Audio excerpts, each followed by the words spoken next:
네, 오늘 5월의 첫 주일 아침 하나님의 은혜를 사모하며 우리 거룩한 주일에 나와 예배드리는 우리 사랑하는 그린빌 가족들에게 우리를 사랑하셔서 우리를 다시 일으켜 주시고 또 다시 회복시켜 주시는 하나님의 놀라운 능력과 축복이 언제나 함께 하시기를 간절히 기원합니다.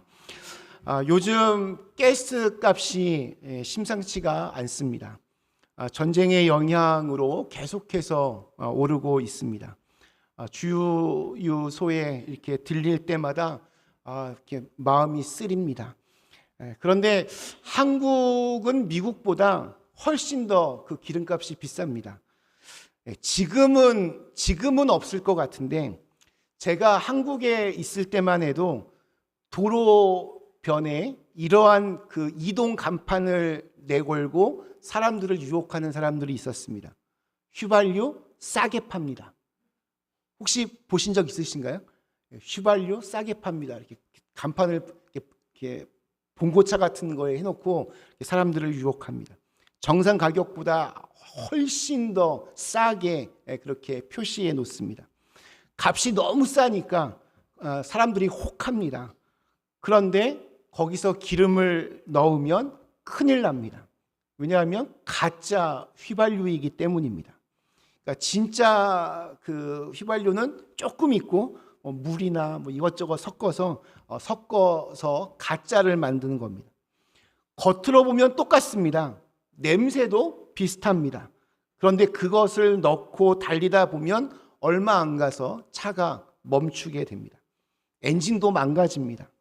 그러니까 싸게 좀 이렇게 가스 넣으려고 했다가 수리비로 몇 배를 더 쓰게 됩니다.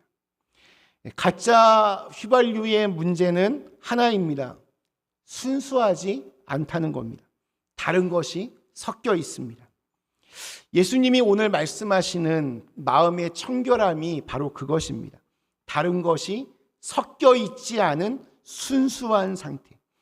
겉으로는 진짜처럼 보이지만 속에 다른 것이 들어가 있는 가짜, 그런 게 아니라 안과 밖이 똑같은 진짜, 그것이 예수님이 말씀하시는 청결입니다.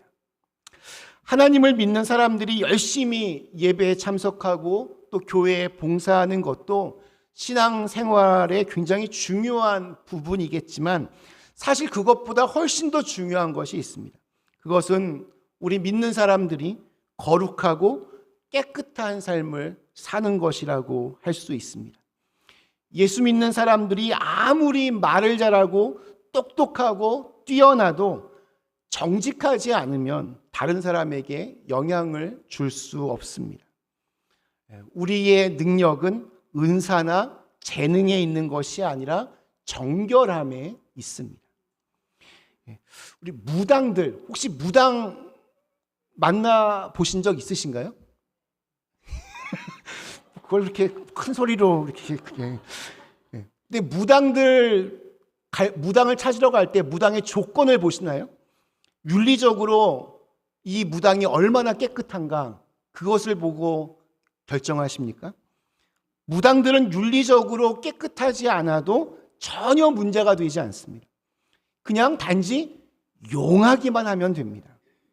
그 무당이 그 정과가 있느냐? 사람들이 묻지 않습니다. 그 무당이 바람 피고 있느냐? 묻지 않습니다. 부모에게 효도하느냐? 묻지 않습니다. 무당들에게 아무도 그런 것을 가지고 문제 삼지 않습니다. 그냥 귀신들하고만 잘 통하면 그뿐입니다.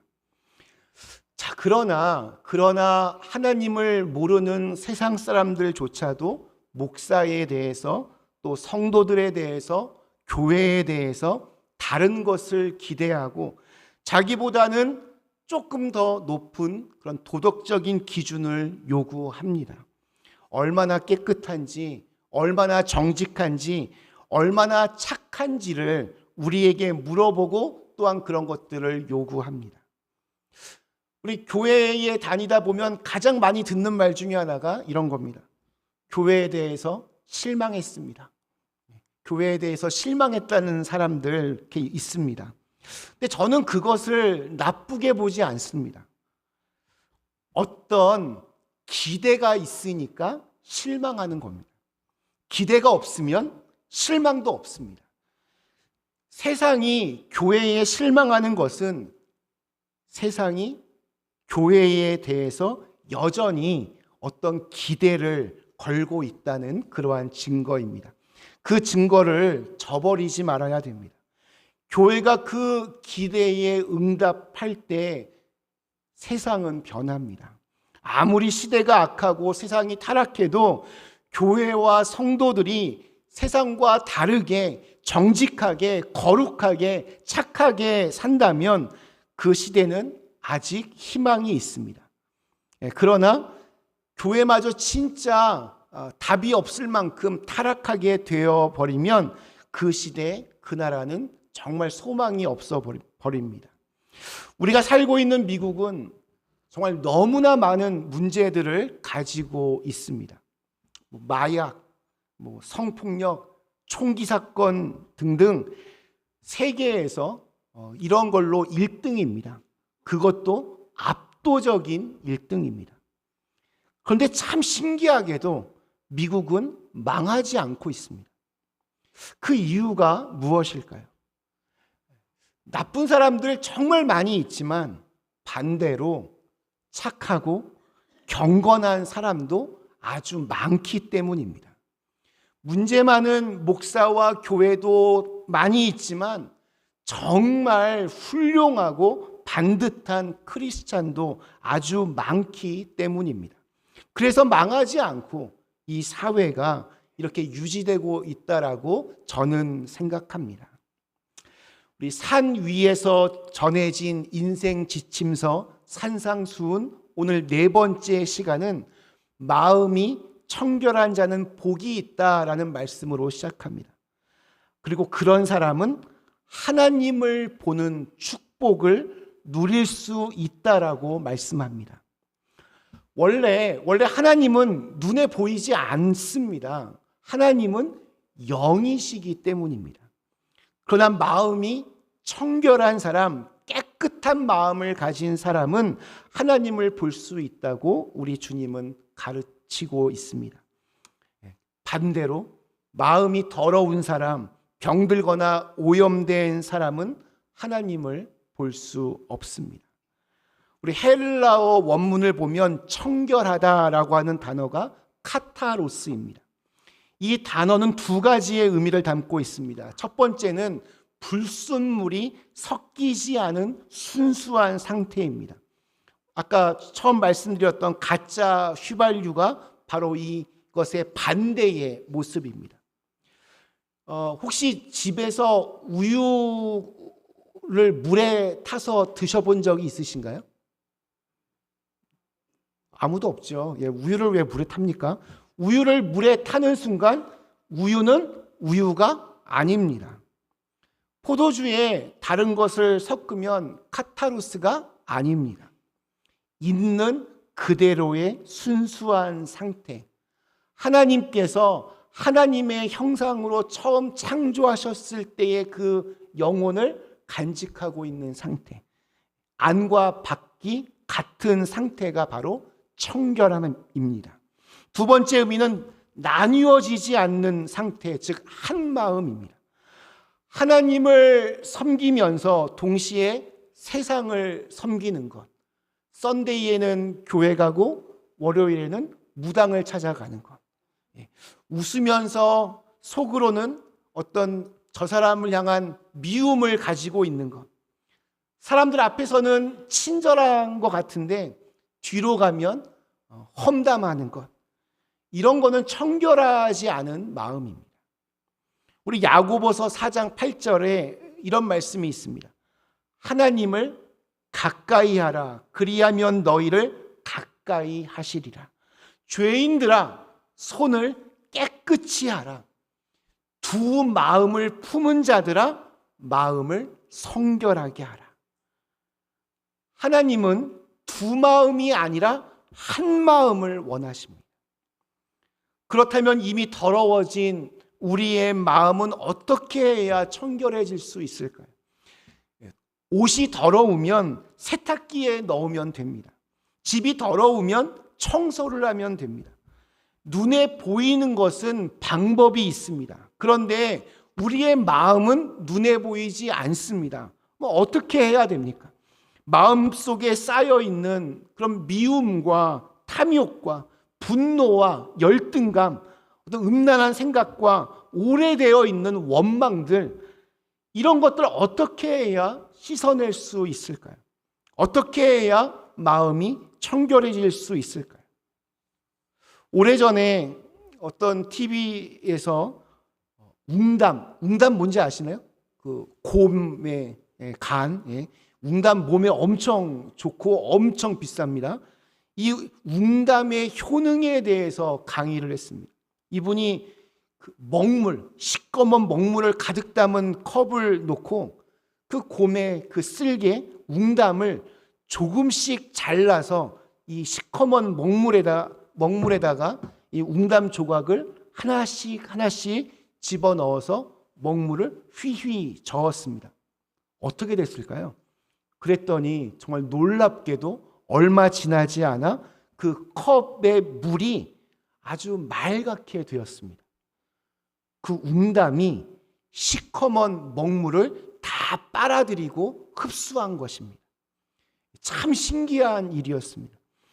그런데 그때 저는 그것을 보면서 인간의 마음을 더럽힌 죄를 그렇게 깨끗하게 씻어줄 수 있는 것은 예수 그리스도의 피밖에 없다는 그러한 생각을 했습니다. 성경은 우리 인간 속에 있는 온갖 더러운 마음의 찌꺼기들, 거짓된 마음속 깊은 곳에 감추고 있는 죄악들, 쩔을 대로 쪄진 온갖 죄악들, 오직 예수 그리스도의 보혈을 통해서만 깨끗하게 씻어질 수 있다라고 말씀하고 있습니다. 우리 마음을 청결하게 하는 방법은 하나입니다. 날마다 예수 그리스도의 십자가 앞에 서는 것입니다. 숨기지 않고 그대로 내놓는 겁니다. 그렇게 할 때 그 시커먼 먹물 같은 우리의 마음이 맑아지기 시작합니다. 그 맑아진 마음으로 비로소 하나님이 보이기 시작합니다. 날마다 하나님을 보고 사는 사람이 이 세상을 이깁니다. 하나님이 보이는 사람은 두려울 게 없습니다. 하나님이 보이는 사람은 몰래 죄를 지을 수도 없습니다. 우리가 죄를 짓는 이유는 간단합니다. 하나님이 안 보이기 때문입니다. 그런데 마음이 청결해질 때 그 하나님이 보이기 시작합니다. 그리고 하나님이 보이는 사람은 세상을 이겨낼 수 있습니다. 우리 그 다음 9절 말씀이 이렇게 이어집니다. 화평하게 하는 자는 복이 있나니 그들이 하나님의 아들이라 일컬음을 받을 것이며. 화평하게 하는 자. 이 말 들으면 어떤 그림 떠오르십니까? 조용하고 순한 사람, 절대 싸우지 않는 사람. 근데 예수님이 말씀하시는 화평하게 하는 자는 그런 사람이 아닙니다. 헬라어로 화평하게 하는 자를 에이렌 노모 포이오이라고 부릅니다. 평화라는 뜻의 에이레네와 만든다라는 뜻의 포이에오가 합쳐져 있는 단어입니다. 영어로는 피스메이커입니다. 평화를 지키는 사람, 피스키퍼가 아니라 적극적으로 평화를 만드는 사람, 피스메이커입니다. 이 말의 반대는 누구일까요?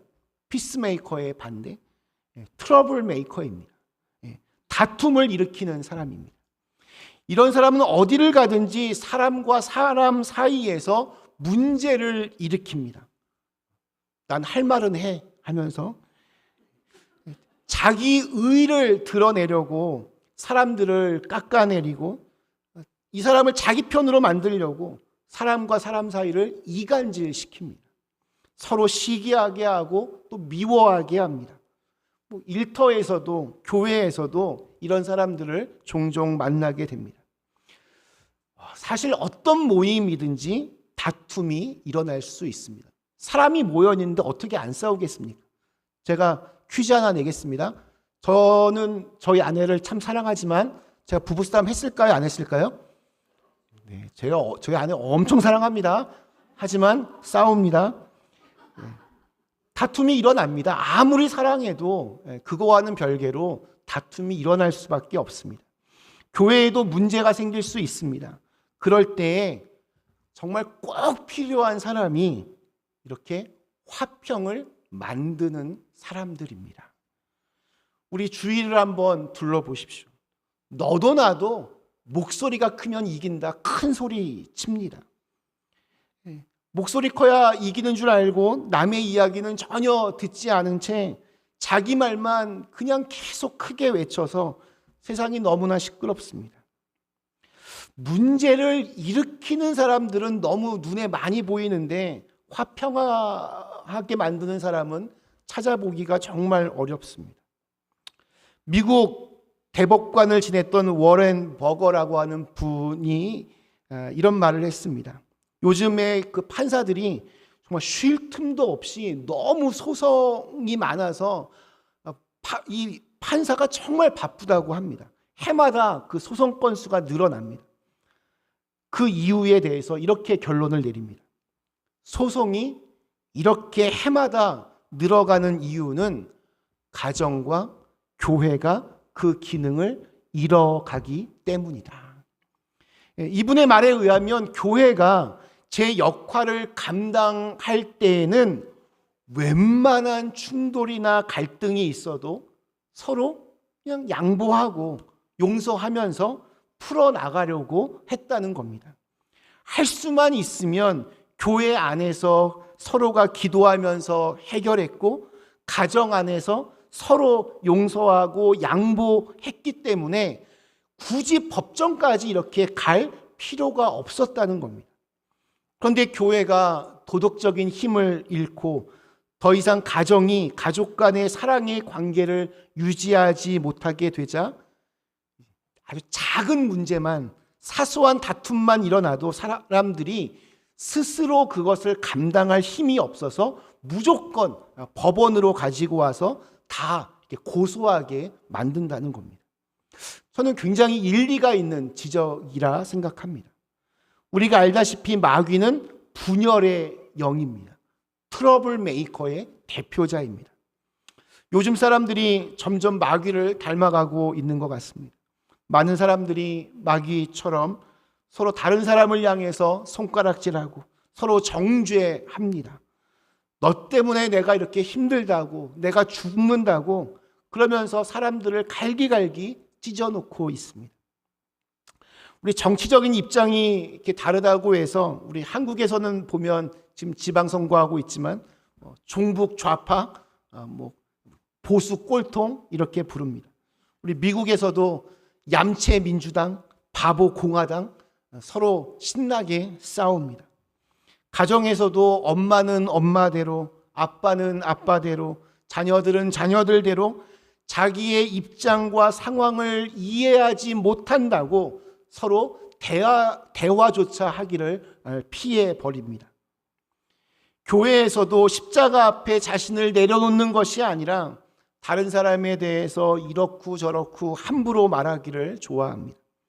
그렇기 때문에 오늘 주님께서는 저와 여러분들만큼은 악한 마귀의 장난에 속지 말고 어디에 있든지 평화를 만드는, 화평하게 하는 사람으로 살라라고 그렇게 명령하십니다.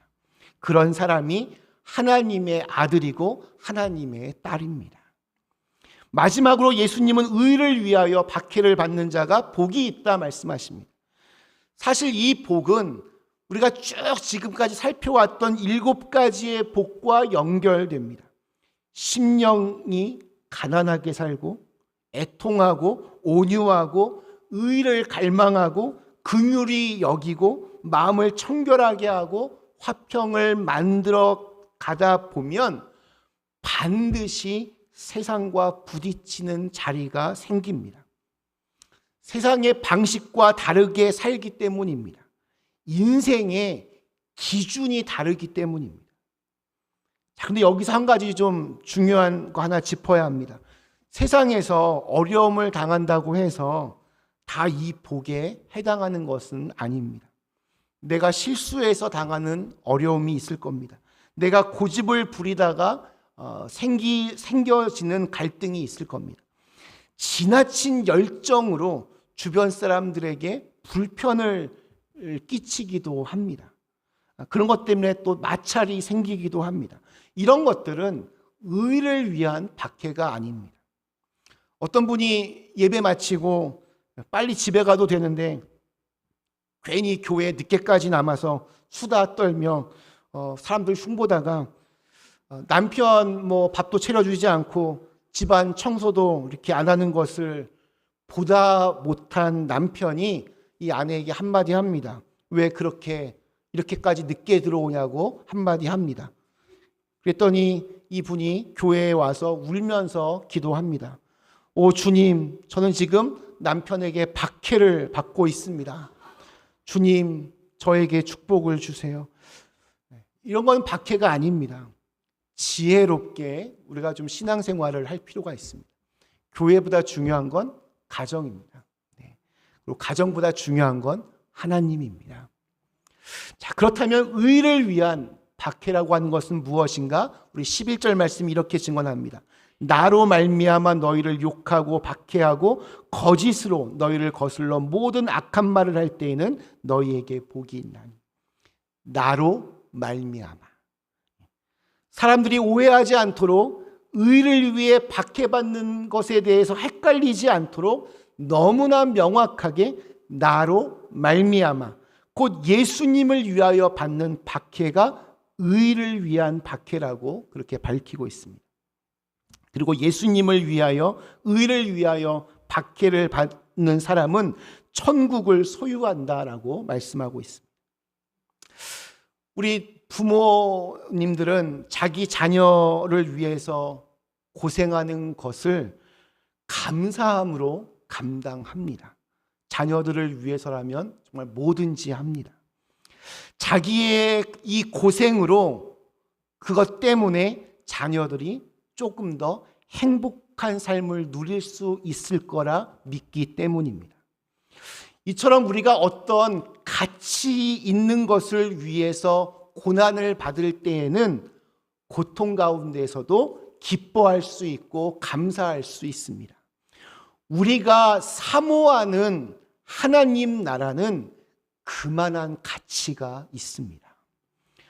저는 그리스도인이란 삶의 끝, 삶의 마지막을 보는 사람이라고 말하고 싶습니다. 마귀는 사람들의 눈을 어둡게 하고 하나님이 주시는 복은 감추고 고난만 드러냅니다. 당장 눈앞의 이익에만 집착하게 만듭니다. 그러나 성령님은 마지막 그 끝을 보게 하십니다. 박해 너머에 있는 하나님의 복을 보게 하시고 어려움 뒤에 찾아오는 하나님의 엄청난 위로와 평안을 보게 하십니다. 우리 그리스도인들은 마지막이 중요합니다. 이 땅에서 아무리 억울한 일을 당해도 끝에 가서 한번 보자. 우리는 이렇게 말합니다. 두고 보면 압니다. 천국이 있고 지옥이 있다는 것은 그때 알게 될 것입니다. 주님이 이 땅에 다시 오시는 그날 우리는 비로소 우리가 걸었던 믿음의 길이 옳았다는 것을 알게 될 것입니다. 그 사실을 너무나도 분명하게 믿었던 사도 바울은 로마서 8장 18절에서 이렇게 당당하게 고백합니다. 생각하건대 현재의 고난은 장차 우리에게 나타날 영광과 비교할 수 없도다. 그래서 사도 바울은 너무나 자신만만하게 나는 예수의 흔적을 가졌다라고 그렇게 선언했습니다.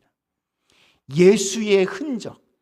예수님 때문에 당한 고난과 어려움과 박해는 우리가 주님 앞에 설 때에 영광스러운 흔적이 되어서 주님의 칭찬을 듣게 할 것입니다. 세월이 흘러감에 따라서 우리의 몸과 정신은 나날이 약해져 가지만 의를 위해 살아가는 성도들은 겉사람은 낡아져도 속사람은 날로 새롭게 됩니다. 나이가 들수록 천국에 대한 소망이 더욱더 강렬해지고 뚜렷해집니다. 분명하게 보입니다. 일평생 복음을 위해서 수고하다 죽음을 목전에 두었던 사도 바울의 고백이 우리에게 큰 힘이 되어 줍니다. 그는 이렇게 말합니다. 나는 선한 싸움을 싸우고 나의 달려갈 길을 마치고 믿음을 지켰으니 이제 후로는 나를 위하여 의의 면류관이 예비되었으므로 주 곧 의로우신 재판장이 그날에 내게 주실 것이며 내게만 아니라 주의 나타나심을 사모하는 모든 자에게 도니라. 말씀 마치겠습니다. 우리 사랑하는 그랜빌 가족 여러분, 세상은 강한 자가 이긴다고 합니다. 그러나 예수님은 말씀하십니다. 마음이 청결한 자가 하나님을 본다고. 세상은 목소리 큰 자가 살아남는다고 합니다. 그러나 예수님은 말씀하십니다. 화평하게 하는 자가 하나님의 아들이라 불린다고. 세상은 손해보지 말라라고 말합니다. 그러나 예수님은 말씀하십니다. 기꺼이 박해를 당하고 손해를 보고 대가를 치르는 자에게 천국이 있다라고 말씀합니다. 세상은 이해할 수 없는 역설입니다. 그러나 이 역설을 붙잡고 살아온 수많은 사람들이 역사를 바꾸어 내었습니다. 가정을 살렸습니다. 공동체를 살렸습니다. 지금 이 시대는 말만 하는 사람이 아니라 이 역설을 삶으로 온 몸으로 살아내는 사람을 필요로 합니다.